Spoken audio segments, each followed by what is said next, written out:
Let's get more analysis now on the current developments within the EFF with political analyst Dr. Imraan Buccus. Doctor, a very good afternoon to you. Great having you with us. So the EFF suddenly on an offensive this weekend. According to them, they're engaging with all their branches in KwaZulu-Natal, where they lost copious voter as well as seat numbers in the recently held polls, with, of course, the resignation of its deputy president, thrusting them back fully in the spotlight. A lot of juggling as well as fine balancing needed in order to restore this party. Is it possible, though? And where do they even begin with this redress?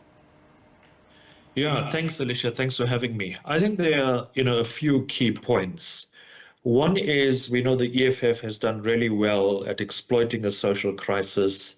It offers a feeling of belonging, particularly to young people who live on the margins of society. So I think fundamentally the EFF is aiming at the young vote, 18 to 30. And even though we may have seen stronger registration figures, I think one of the huge challenges for the EFF is that young people don't turn up at the polls. And, that's not necessarily a South African phenomenon, that's an international phenomenon.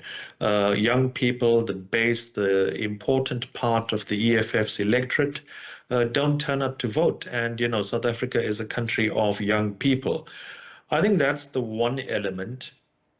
The second element, I think, in KZN is the dramatic rise of MK in KZN that I think really scuppered the hopes of a whole range of parties. But I think what's worrying about that, and especially in the KZN context, is we're seeing a strong ethnic element in terms of support for MK. Now, that might be true for KZN, but we're also seeing that with the Patriotic Alliance in the Western Cape, there's a strong ethnic element. And I would argue even an ethnic element in terms of support for the DA. And I think the EFF operating within that context with MK in the province makes it extra hard for them. And, with Shivambu joining MK, I would suggest, even though prematurely, that that's going to be one of the challenges he faces. He's tried to mobilize for the EFF in KZN. And of course, that hasn't gone very well for him or for the EFF when he was campaigning here. And then, Doctor, what do you think is then going to happen? Any hopes of this building, of this progressive Black caucus, as of course it was touted immediately after the elections, which of course includes the EFF at this stage? No, absolutely. I think one is that, in post-colonial politics, and in our case, post-apartheid politics, the parties that we see emerging after liberation are by and large parties that are breakaways from the main party. So the EFF, MK, and maybe COPE is a spent force, but all of these are breakaways from the ANC. And like in Zambia, like here, like in multiple other countries, those parties that break away very often also get pushed to the periphery. And, the EFF might have a strong ideological framing, and in large part thanks to people like Shivambu, but they really have not had huge gains. And, I would suggest the EFF seems to have peaked at 10%. So, these parties have both democratic and authoritarian tendencies. And they want to focus rightfully, I think, in the post-colonial context, post-apartheid context, for example, on consolidating the Black middle class. But in the EFF's case, we've seen that what they've been consolidating is themselves. And we've seen self-enrichment through VBS and through a whole range of other sagas. And, these things don't bode well for the electorate. When the electorate watches this and says, well, you are supposed to be this progressive alliance, progressive force. You are supposed to facilitate the consolidation of this Black middle class, but yet all we're seeing is that you are, shopping at Louis Vuitton and looting VBS. And the other, I think, thing that makes people uncomfortable is, this normalization of violence and thuggery in our national politics. it works for a while, it might be attractive for a while, it might win you some support for a while.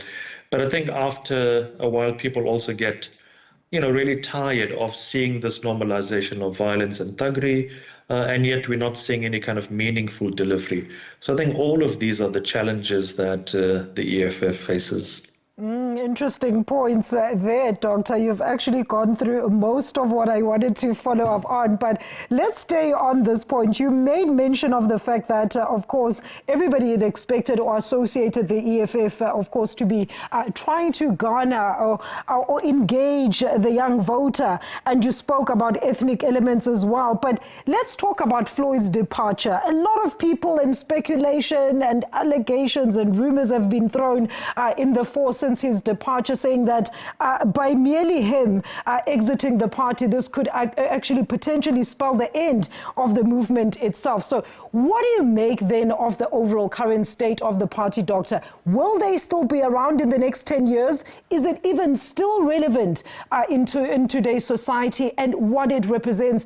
Are their views intertwined and representative of our current challenges as well as makeup as a country? And if not, I mean, they're only 11 years old. Do you think they can still bounce back?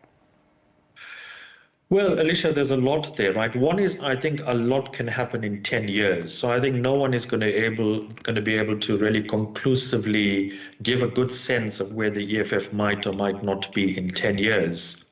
But no, absolutely. I think the programs that the EFF has, its focus in a society like ours, all of these are really important. But what I think is the concern with the EFF is the extent to which it exploits the social crisis, and the fact that it doesn't really have, programs that deliver meaningfully. I think there's a huge reliance on Malema's media presence, and less so of a reliance on strong structures, strong programs at grassroots level. So I think that's one of the problems. The second is something I spoke about earlier, that breakaway parties tend to get pushed to the periphery. And we've seen this multiple times before. So, the EFF hasn't made huge gains. There aren't signs that it's going to make huge gains. So all indications are that it's up against a really tough force in KZN, in the form of MK. There aren't huge signs to say that it's making meaningful gains nationally. So, if I had to say what could potentially happen is, this is a party that could stagnate at 10%, and with the sort of increased infighting that we see with corruption starting to set in, with the romance of the EFF starting to wear out, I think it won't be completely surprising if we see an implosion or a further implosion in months and years to come. And Dr. Ben, you've heard the rumors that, of course, these are just allegations and rumors at this stage, that there could possibly be more resignations within the party. So what do you then think would be a proper game plan or redress strategy that the party should actually be looking into at this stage? I suppose their visit in all the regions that they lost this weekend in the recently held elections is a starting point. But I mean, is it not too late also? Well, that's the really worrying thing. Once you start to see these resignations of influential figures like Shivambu, like others that we've heard about, I think those are the first really important signs of a party showing the first clear signs of being pushed to the periphery. Of course, the movement of, on the other hand, the movement of elites in the party is not necessarily an indication of what the sort of current is on the ground. But I think it remains worrying that if you get Shivambu moving, if the other speculation that we've heard of other key members of the EFF moving on, and all of these members that we've heard about are kind of the central ring that Malema surrounds himself with. And I think if these people were to leave, then these are clearly signs that this party is on the way to being pushed to the periphery. And then, look, Doctor, I mean, if history serves as a lesson, I mean, you spoke about it earlier, the fact that breakaway parties don't have a so-called long political shelf life, as they often are a result of disgruntled members of their former political homes and are often centered on an individual that is currently leading that movement. So, at this stage, do you think they still have a fit for purpose in the representation of South African society going forward? And what other possibilities could then arise from the exodus of some of its potential leadership members there? So, Alicia, I think, one of the points, without wanting to become too theoretical about it, one of the reasons that the liberation movements that come to power tend to stay in power for 3, 4, 5 decades is very often they have what we call liberation dividend, right? Mm-hmm. So people give gratitude to them for bringing liberation and therefore continue to vote for them. And very often these parties also have really strong, sophisticated policies and programs. So in our case, if you take the African National Congress, it subscribed to a nationalism, African nationalism, that was embracing.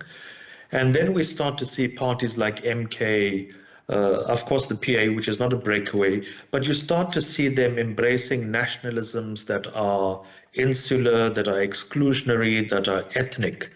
And I think that becomes the focus of these parties. And why does it why do the parties move in that direction? It's also because the electorate becomes disillusioned with the ruling party, and they tend to look at the PA and they tend to look at the MK and other parties. So that, fundamentally is the reason. The other is, I think, a huge problem in a society like ours is corruption.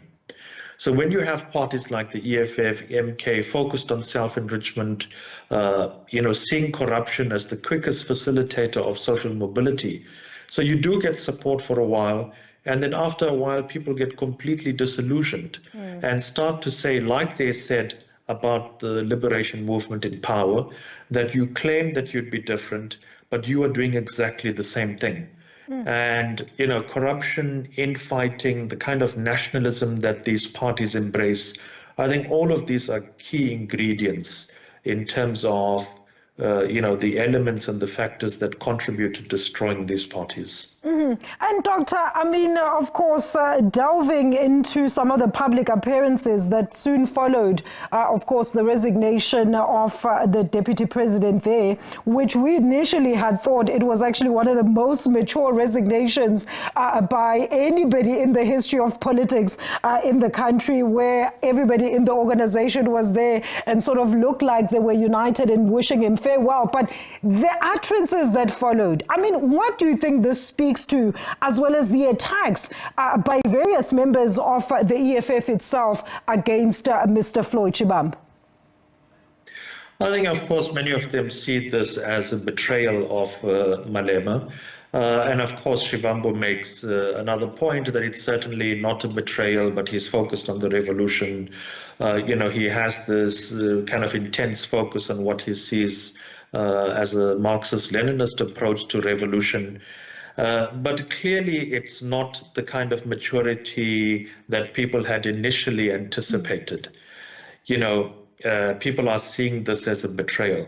But I think the other huge problem the media, sections of the media are making is that they're kind of assuming that the EFF revolved principally around someone like Shivambu, and that he was somehow this incredible mobilizer, this incredible builder of structures, etc. Yes, he contributed immensely to the ideological framing, the intellectual powerhouse of the EFF.